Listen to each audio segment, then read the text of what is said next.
Bonjour à tous, je m'appelle François Keck et le 26 avril 2016, j'ai défendu ma thèse intitulée « Évaluation des liens entre phylogénie et traits écologiques chez les diatomées, pistes d'utilisation pour la bioindication des milieux aquatiques ». Vous n'êtes pas sans ignorer que notre planète, sous l'action de l'homme, traverse une crise écologique majeure. Les milieux aquatiques ne sont pas épargnés et malheureusement sont affectés par de multiples formes de pollution.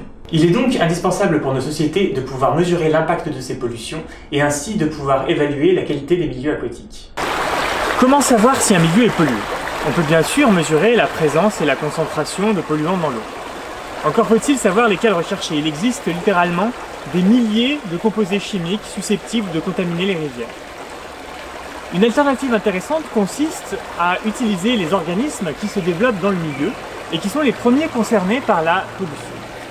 Cette méthode est appelée bioindication. Parmi les organismes utilisés en bioindication, on trouve les diatomées. Les diatomées sont des algues que l'on retrouve partout sur Terre où il y a de l'eau.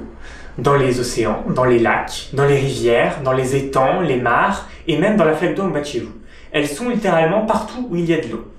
Les diatomées sont des algues étonnantes. Elles développent autour de leurs cellules une petite capsule de verre qui les protège du milieu extérieur et qui peut prendre des formes extrêmement variées en fonction des espèces. Alors comment ça fonctionne concrètement la bioindication? Il faut d'abord rappeler que toutes les espèces n'ont pas les mêmes préférences écologiques. Certaines espèces, comme Nitzschia palea par exemple, se développent bien dans les eaux polluées, alors que d'autres espèces, comme Fragillaria capucina, se développent dans des eaux de très bonne qualité. Ainsi, on peut attribuer un score écologique à chaque espèce en fonction du milieu où elle se développe. Pour évaluer la qualité d'une rivière, il suffit donc de calculer la note moyenne des diatomées que l'on y trouve. Ça pourrait être simple, mais en fait, pour qu'un échantillon soit valide, il faut compter plusieurs centaines de diatomées et les identifier jusqu'à l'espèce. Et des espèces de diatomées, il y en a beaucoup. On en connaît plus de 10 000. C'est donc un travail délicat, fastidieux et long sous microscope. Parfois trop long, beaucoup trop long. L'objectif de ma thèse a été de développer des outils plus simples en faisant des regroupements d'espèces partageant les mêmes préférences écologiques. De tels regroupements ont été faits par le passé. Mais nous proposons une nouvelle approche originale et moderne qui se base sur l'analyse du signal phylogénétique. C'est-à-dire que l'on va mettre à profit l'idée que des espèces qui ont divergé plus récemment au cours de l'évolution partagent des préférences écologiques similaires. De la même manière que l'homme partage plus de caractères avec le chimpanzé qu'avec le canard, Diatoma vulgaris et Tabularia floculosa sont toutes les deux plus sensibles à la pollution que Nitzschia palea. Et si c'est bien le cas, alors on peut utiliser l'arbre phylogénétique qui représente l'histoire évolutive pour faire des regroupements d'espèces.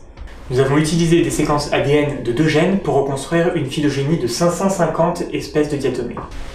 Nous avons aussi modélisé les préférences écologiques de plusieurs centaines d'espèces sur la base de plus de 2000 échantillons prélevés dans l'est de la France. Nous avons ainsi été capables de démontrer la présence de signal phylogénétique pour de nombreuses préférences écologiques chez les diatomées. Ensuite, nous avons mis au point et développé une nouvelle méthode statistique afin de pouvoir extraire des groupes d'espèces dans la phylogénie qui puissent être utilisés dans le cadre de la bioindication. En utilisant cette méthode, nous avons notamment pu introduire un nouvel indice basé sur seulement 68 groupes phylogénétiques indicateurs. Nos tests ont pu montrer que les performances de cet indice étaient similaires à celles d'un indice classique basé sur près d'1 millier d'espèces. Voilà qui est plutôt encourageant. Oui, ça l'est. Et d'ailleurs, ces travaux pourraient constituer la base d'une nouvelle génération d'outils pour la bioindication. Bien sûr, tout n'est pas aussi simple que présenté dans cette vidéo. Mais si cela vous intéresse et que vous désirez en savoir plus, je ne peux que vous recommander la lecture de cette thèse.